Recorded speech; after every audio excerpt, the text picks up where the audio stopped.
Hello, welcome to Asherons call Dekarutide server.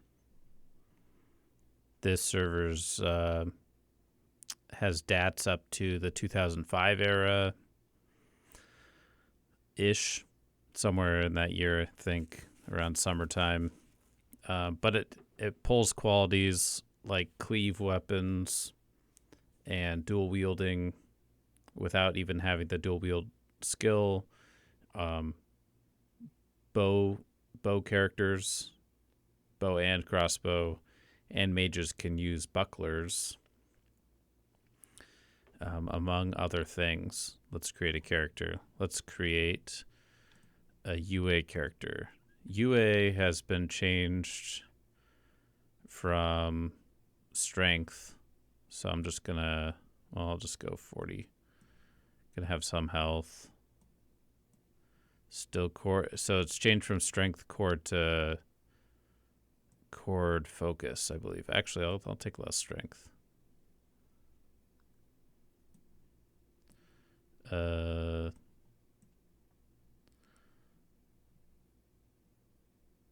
I feel like I should have some self. Whatever. Self is now arcane based, or arcane is self based. Arcane is a big thing on this server because there's no creature or item magic. For creature buffs, you have to get it off of gems. Well, gems, infinite use gems that just look like gemstones that with the magic aura around them, or jewelry. There's also an extraction scroll process where you can destroy an item and extract a minor or major any level spell with a 50% success rate unless there's more than one spell on the item. Anyways, I'm also going to spec armor. There's an armor skill, which is important for if you are an armor wearing character. You need like 100 armor skill to utilize to get all of the level 100 armor level out of an item that you're wearing. Otherwise, say if you're wearing a Madikar coat that's 120 AL and you only have 80 armor skill, you're only going to be using 80 armor of that coat. Or if you're wearing a coat that's 60 AL and you have 80 armor, it's going to buff it up like a couple points because you're so skilled in that skill. Assess is a useful skill. It can, on hitting a mob, you can debuff their melee, missile, or magic D. So you're basically casting some level of vulnerability onto them, or magic yield, or whatever the missile yield spell is called. Awareness lets you see hidden chests or pressure plates for traps. You can,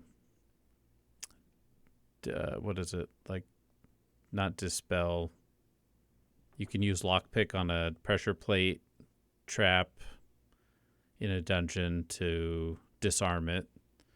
The hidden chests that you see with awareness skill look like a hollow chest, and it has some of the best loot in the game once you get up to the 450 tier mark, where you have to find a chest, or you end up finding chests with 450 lock on them that you have to unlock, and you can find shields that have like every single bane on them. Axe and mace have become one skill. Bow and crossbow have become sharing a skill. Staff and spear.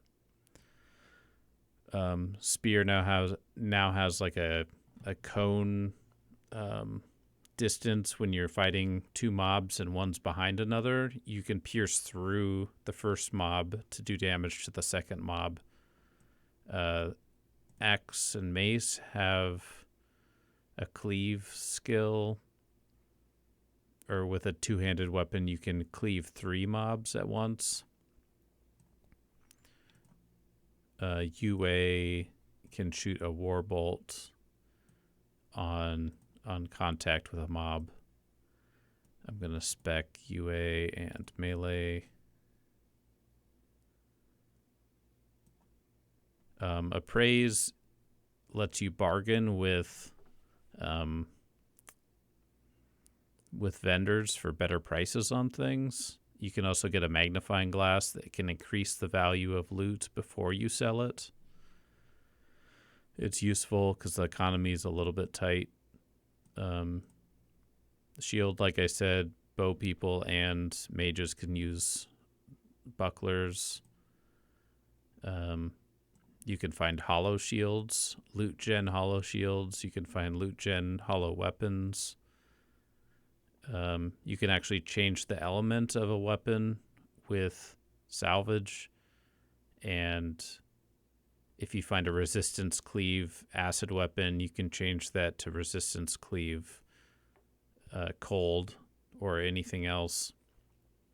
You just can't change like a pierce weapon to a bludge weapon unless it's a quest item, and then you can chance a mutation. So there is a chance that they haven't changed where you can have like the Overlord sword can be bludge rend, or like the Quint sickle could be bludge rend, or a dagger could be bludge. So bludgeoning. And mana conversion's good. I could pick that up later. Probably want healing. Anyways, it doesn't really matter. So in this server, if you want to be a hardcore or play a different style, you want to spawn on the other whatever area. So you could play non-PK hardcore, where you go back to the beach, which is where we're going to spawn. We call it the beach. You lose half when you die to a mob, you lose half your experience, not half your levels. Same with hardcore PK. You lose half your experience. They just switched it from levels to experience because it was a little defeating when you lost like a week of work. And then there's solo self-found, which nobody really plays right now, but basically you can only use items you find, you pick up, you touch, except for the loot gen ones you buy at the NPCs that you're buying from, which is the same thing. It's like you're the first person touching it, so then it becomes bound to your character. You can give it to other people, but they can't equip it. And you can't receive any weapons from anybody else.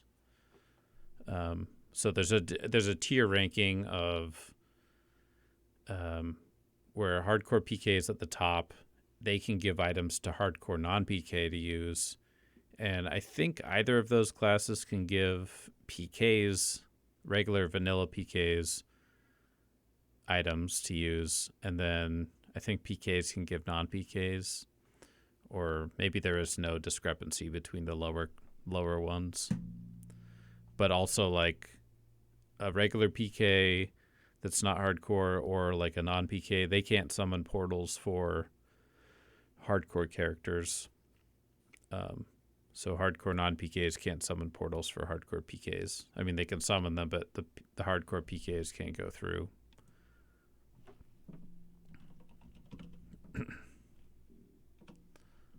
I'll just make up a name. Okay, so this is the beach. If you want to spawn, here, let's just get an overhead view.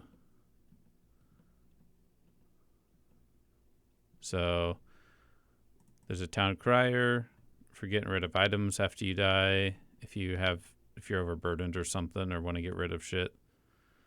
The only things you keep with you when you die are your bound items. And yeah, so you can become hardcore non-PK by clicking one of these altars, or hardcore PK, or over here is a solo self-found. Here's the head for, you can lock in a new attribute template. You can switch your stuff around over here. If you want to be just normal again, I think you just click that, and then you don't get any of these options when you die. Here's some primary and secondary skill stuff, which is a little complicated to explain. But basically, you can secondary a train skill to one that you probably have spec'd. And then that train skill is like about 20 points below your spec'd skill or your primary skill.